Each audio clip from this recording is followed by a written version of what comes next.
എല്ലാവർക്കും സലു കിച്ചണിലേക്ക് സ്വാഗതം. ഞാൻ സമീറ. ഇന്ന് ഞാൻ തയ്യാറാക്കാൻ പോകുന്നത് വെറൈറ്റി ആയിട്ടുള്ള ഒരു ഹെൽത്തി ബ്രേക്ക്ഫാസ്റ്റ് റെസിപ്പിയാണ്. അപ്പൊ അത് പറയുന്നതിന് മുൻപ് ഞാൻ എപ്പോഴും നിങ്ങളുടെ അടുത്തൊരു കാര്യം പറയണമെന്ന് ഓർക്കും കേട്ടോ, മറന്നു പോകുന്നതാണ്. 2 ആഴ്ച മുൻപ് നമ്മളുടെ വെബ്സൈറ്റ് ലോഞ്ച് ആയിട്ടുണ്ടായിരുന്നു. www.salukitchen.in. ഇതാണ് നമ്മളുടെ വെബ് അഡ്രസ്. നമ്മുടെ വെബ്സൈറ്റ് ലോഞ്ച് ആയതിന്റെ വീഡിയോ ഞാൻ സലു പ്ലസിൽ പോസ്റ്റ് ചെയ്തിട്ടുണ്ടായിരുന്നു. അപ്പൊ അതിന്റെ ലിങ്ക് ഞാൻ ഇതിന്റെ ഡിസ്ക്രിപ്ഷൻ ബോക്സിൽ കൊടുത്തിരിക്കാം. അപ്പൊ കാണാത്തവരുണ്ടെങ്കിൽ കണ്ടിട്ട് അഭിപ്രായം പറയണേ. അതുപോലെ തന്നെ ഇന്നലെ ഞാൻ ക്വിക്കായിട്ട് ചെയ്യാൻ പറ്റുന്ന ഒരു ചിക്കൻ റെസിപ്പി അല്ലേ ഇട്ടത്. അപ്പൊ അതിൽ ഞാൻ ഒരു പ്രത്യേകത ഉണ്ടെന്ന് പറഞ്ഞിട്ടുണ്ടായിരുന്നു. അപ്പൊ 3-4 പേരൊക്കെ എനിക്ക് അതിന് കറക്റ്റായിട്ട് ആ ഒരു പദം ഉപയോഗിച്ചു കേട്ടോ. വേറെ ഒന്നുമില്ല, എന്താണെന്ന് അറിയാവോ, റിവേഴ്സ് പ്രോസസ്സ്. ശരിക്കിത് തലതിരിഞ്ഞ പ്രവൃത്തി എന്ന് വേണമെങ്കിൽ പറയാം. നമ്മൾ സാധാരണ ഉള്ളി, ഇഞ്ചി, വെളുത്തുള്ളി ഇങ്ങനെ ആ ഒരു പ്രോസസ്സിലല്ലേ വഴറ്റി വന്നിട്ട് ലാസ്റ്റ് ചിക്കൻ ചേർക്കുന്നു. ഇത് നിങ്ങൾ കണ്ടു നോക്ക്, കാണാത്തവരുണ്ടെങ്കിൽ ഒന്നുകൂടി ഒന്ന് കണ്ടു നോക്ക്. ഞാൻ എല്ലാം തലകുത്തനെയാണ് ചെയ്തു വെച്ചിരിക്കുന്നത്. പക്ഷെ അടിപൊളി ടേസ്റ്റ് ആണ് കേട്ടോ. ഇങ്ങനെയൊക്കെയല്ലേ നമ്മൾ ഓരോ കാര്യങ്ങൾ കണ്ടുപിടിക്കുന്നത്. അപ്പൊ ഇനിയിപ്പോ ഞാൻ കൂടുതൽ വലിച്ചു നീട്ടുന്നില്ല, നമുക്ക് ഇതെങ്ങനെയാണ് തയ്യാറാക്കുന്നത് നോക്കാം. ഒരു പാൻ അടുപ്പത്ത് വെച്ചിട്ട് ഞാൻ ഇതിലേക്ക് 2 കപ്പ് വെള്ളം ഒഴിച്ചു കൊടുത്തിട്ട് ഗ്യാസ് ഓൺ ചെയ്ത് കൊടുക്കും. ഇതിലേക്ക് ഞാൻ 1 ടീസ്പൂൺ എണ്ണയും പാകത്തിനുള്ള ഉപ്പും കൂടി ഇട്ട് കൊടുക്കുകയാണ്. അപ്പം ഇതൊന്ന് തിള വരാറാവുമ്പോഴേക്ക് ഞാൻ ഇതിലേക്ക് 1 കപ്പ് റവ ഇട്ട് കൊടുക്കുകയാണ്. വറുത്ത റവയോ വറുക്കാത്ത റവയോ ഏത് റവ വേണമെങ്കിലും നമുക്ക് ഉപയോഗിക്കാം. അപ്പോൾ ഈ റവ ശരിക്കും ഈ ചൂടുവെള്ളത്തിൽ കിടന്നൊന്ന് വേകണം, അത്രയേ ഉള്ളൂ ഉദ്ദേശം. പിന്നെ ഇത് നമ്മൾ നന്നായിട്ട് ഇതുപോലെ ഒന്ന് കുഴച്ചു കൊടുക്കും, അതായത് ഇളക്കി കൊടുക്കും. ഇളക്കി ഇതുപോലെ പാത്രത്തിൽ നിന്ന് വിട്ട് വരുന്ന ഒരു പരുവുണ്ടല്ലോ, ആ സമയത്ത് ഗ്യാസ് ഓഫ് ചെയ്തിട്ട് ഇതൊരു ബൗളിലേക്ക് ഇട്ട് കൊടുക്കും. ഇനി ഇതിലേക്ക് ഞാൻ 1/2 കപ്പ് ഗോതമ്പ് മാവ് ഇട്ട് കൊടുക്കുകയാണ്.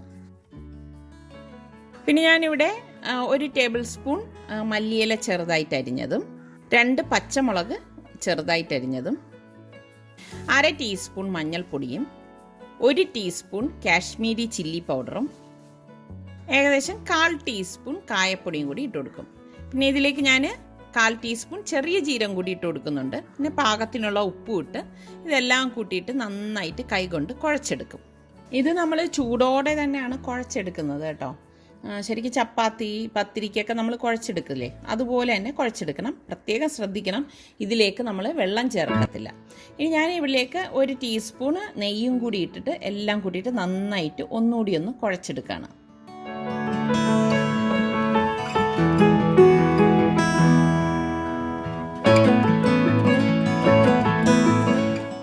ഇനി ഇത് പാത്രം മൂടിയിട്ട് 15 മിനിറ്റ് മാറ്റി വെക്കും. ഈ സമയം കൊണ്ട് ഞാൻ ചട്നി തയ്യാറാക്കാൻ പോവുകയാണ്. അപ്പം അതിന് വേണ്ടിയിട്ട് ഒരു പാൻ അടുപ്പത്ത് വെച്ചിട്ട് 2 ടേബിൾ സ്പൂൺ ഓയിൽ ഒഴിച്ചിട്ടുണ്ട്. 1 പച്ചമുളകും 1 ചെറിയ പീസ് ഇഞ്ചിയും 2 വെളുത്തുള്ളിയും നീളത്തിലരിഞ്ഞതും കൂടി ഇതിലേക്ക് ഇട്ടിട്ടൊന്ന് വഴറ്റി കൊടുക്കും. പിന്നെ ഞാൻ ഇതുപോലെ 1 പിടി മല്ലിയിലയും കൂടി ഇതിലേക്ക് ഇട്ട് കൊടുക്കുന്നുണ്ട്.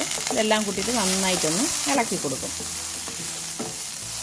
ഞാൻ ഗ്യാസ് ഓഫ് ചെയ്ത് കൊടുത്തിട്ടുണ്ട്. ഒരു മിക്സിയുടെ ജാറിലേക്ക് 1 കപ്പ് തേങ്ങയും 1/2 കപ്പ് പൊട്ടുകടലയും കൂടി ഇട്ട് കൊടുക്കും. വറുത്ത കടലയാണ് കേട്ടോ. പിന്നെ നമ്മൾ ഈ വഴറ്റി വെച്ചിരിക്കുന്ന കൂട്ടിതിലേക്ക് ഇട്ടിട്ട് 1/4 ടീസ്പൂൺ കായപ്പൊടിയും കൂടി ഇട്ട് കൊടുക്കും. കായപ്പൊടി കൂടണ്ട കേട്ടോ. പിന്നെ പാകത്തിനുള്ള ഉപ്പും കൂടി ഇട്ട് 1/2 കപ്പ് വെള്ളം ഒഴിച്ച് ഇതൊന്ന് അരച്ചെടുക്കും. നമ്മുടെ ചട്നി തയ്യാറായിട്ടുണ്ട്. എളുപ്പമല്ലേ ഇത് ഉണ്ടാക്കിയെടുക്കാൻ, അടിപൊളി ചട്നിയാണ് കേട്ടോ ഇത്. അപ്പം നമുക്കിനി ഇത് ഒരു ബൗളിലേക്ക് മാറ്റിയിട്ട് താളിച്ചൊഴിക്കാം. ഇത് നമ്മുടെ ഈ പൊട്ടുകടലയൊക്കെ ചേർന്നതുകൊണ്ട് ഒരു പ്രത്യേക ടേസ്റ്റാണ് കേട്ടോ ഈ ചട്നിക്ക്. അപ്പോൾ ഇത് താളിക്കാൻ വേണ്ടിയിട്ട് ഞാനിവിടെ ഒരു പാൻ അടുപ്പത്ത് വെച്ചിട്ട് 1 ടേബിൾ സ്പൂൺ ഓയിൽ ഒഴിച്ചു കൊടുത്തു. പിന്നെ 1 ടീസ്പൂൺ കടുകിട്ട് പൊട്ടിച്ചു കൊടുത്തു. 1/4 ടീസ്പൂൺ ചെറിയ ജീരകം കൂടി ഇട്ട് കൊടുക്കുന്നു. അത് കഴിഞ്ഞ് ഗ്യാസ് ഓഫ് ചെയ്തിട്ട് ഞാനിവിടെ 1 വറ്റൽമുളക് ഇതുപോലെ ഒന്ന് കട്ട് ചെയ്തിട്ട് കൊടുക്കും. പിന്നെ 2 തണ്ട് കറിവേപ്പിലയും കൂടി ഇട്ട് കൊടുക്കും. ഇത്രയേ ഉള്ളൂ. ഇനി ഈ താളിച്ചതിനെ നമുക്ക് ഈ റെഡിയായിരിക്കുന്ന ചട്നിയിലേക്ക് ഒഴിച്ചു കൊടുക്കാം. അപ്പോൾ എണ്ണ നിങ്ങൾക്ക് കുറവ് മതിയെങ്കിൽ കുറവ് ചേർത്താൽ മതി കേട്ടോ. ഇത് നമ്മൾ ചട്നി ഒന്ന് മിക്സ് ചെയ്തെടുക്കുമ്പോൾ എല്ലാം പാകത്തിനായിരിക്കും. അപ്പോൾ നമ്മുടെ ചട്നി ഇവിടെ റെഡി ആയിട്ടുണ്ട്. അപ്പോൾ ഇതിപ്പോൾ ഇവിടെ ഒരു 15 മിനിറ്റ് കഴിഞ്ഞിട്ടുണ്ട്. അപ്പോൾ ഞാൻ ഈ അടപ്പ് മാറ്റിയിട്ട് ഈ മാവ് ഒന്നുകൂടി ഒന്ന് കുഴച്ചു കൊടുക്കുകയാണ്. ഇനി ഇതിൽ നിന്ന് കുറേശ്ശെ എടുത്ത് ഉരുട്ടിയെടുക്കും. ഞാനിവിടെ ഒരു നാരങ്ങ വലിപ്പത്തിലാണ് ഇത് ഉരുട്ടിയെടുക്കുന്നത്. ഇതുപോലെ ഇതെല്ലാം ഞാൻ ഉരുട്ടിയെടുത്ത ശേഷം ഒന്ന് പരത്തിയെടുക്കുകയാണ് ചെയ്യുന്നത്. ഞാൻ ഇതിൻ്റെ മുകളിലേക്ക് കുറച്ച് ഗോതമ്പ് മാവ് ഒന്ന് സ്പ്രിങ്കിൾ ചെയ്ത് കൊടുക്കുകയാണ്. എന്നിട്ട് ഒന്ന് പരത്തിയെടുക്കും. അപ്പോൾ ഈ നിങ്ങൾ പച്ചമുളകൊക്കെ അരിയുമ്പോൾ ചെറുതായിട്ട് അരിയണം എന്ന് പറയുന്നതിൻ്റെ കാര്യം, അല്ലെങ്കിൽ പരത്തുമ്പോൾ എന്ന് വെച്ചാൽ നമുക്കിത് കറക്റ്റായിട്ട് പരത്തിയെടുക്കാൻ സാധിക്കില്ല. അപ്പോൾ ഇവിടെ പരത്തിയെടുത്തിട്ടുണ്ട്. ഇതുപോലെ സാധാരണ നമ്മൾ ചപ്പാത്തിക്കൊക്കെ പരത്തത്തില്ലേ, അതുപോലെ തന്നെയാണ്. ഇനി ചൂടായ പാനിലേക്ക് ഈ മാവ് ഇട്ടിട്ട് നമ്മൾ തിരിച്ചും മറിച്ചും ഇട്ട് ഇത് ചുട്ടെടുക്കുകയാണ് ചെയ്യുന്നത്. നമ്മളുടെ സലു കിച്ചൻ ഇനിയും സബ്സ്ക്രൈബ് ചെയ്യാത്തവരുണ്ടെങ്കിൽ സബ്സ്ക്രൈബ് ചെയ്യാൻ മറക്കരുതേ. സബ്സ്ക്രൈബ് ചെയ്താൽ മാത്രം പോരാ, തൊട്ടടുത്തുള്ള ബെല്ലൈക്കൺ പ്രസ് ചെയ്യണം. അപ്പോൾ ഓൾ എന്ന ഓപ്ഷൻ വരും, അതും കൂടി ക്ലിക്ക് ചെയ്താലേ ഞാൻ വീഡിയോസ് പോസ്റ്റ് ചെയ്യുമ്പോൾ നിങ്ങൾക്ക് നോട്ടിഫിക്കേഷൻ കിട്ടുകയുള്ളൂ. ഇനി ഞാൻ ഇതിലേക്ക് കുറച്ച് നെയ്യൊന്ന് തേച്ച് കൊടുക്കുകയാണ്. ഇപ്പം നെയ്യോ ബട്ടറോ നിങ്ങൾക്ക് ഇഷ്ടമുള്ള തേച്ച് കൊടുക്കാം. ഇനി ഇതൊന്നും തേച്ചില്ലെങ്കിലും പ്രശ്നമൊന്നുമില്ല കേട്ടോ. ഇതൊരു അടിപൊളി ടേസ്റ്റി ആയിട്ടുള്ളൊരു പൊറാട്ടയാണ് കേട്ടോ. ശരിക്കും ഇതിന് കറിയുടെ ഒന്നും ആവശ്യമില്ല, അല്ലാതെ തന്നെ നമുക്ക് ഇത് കഴിക്കാൻ നല്ല ടേസ്റ്റാണ്. അപ്പം നിങ്ങൾ ഒരു പ്രാവശ്യമെങ്കിലും ഇന്ന് ട്രൈ ചെയ്ത് നോക്കണേ. നിങ്ങൾ ട്രൈ ചെയ്തിട്ട് എനിക്കിന്ന് ഫീഡ്ബാക്ക് തരുകയും വേണം കേട്ടോ. ബാക്കി പരത്തി വെച്ചിരിക്കുന്നത് നമുക്കിതുപോലെ തന്നെ ചുട്ടെടുക്കാം. അപ്പം നമ്മളുടെ സൂചി മസാല പൊറോട്ടയും ചട്നിയും തയ്യാറായിട്ടുണ്ട്. അപ്പം നിങ്ങളെല്ലാവരും ട്രൈ ചെയ്ത് നോക്കുക.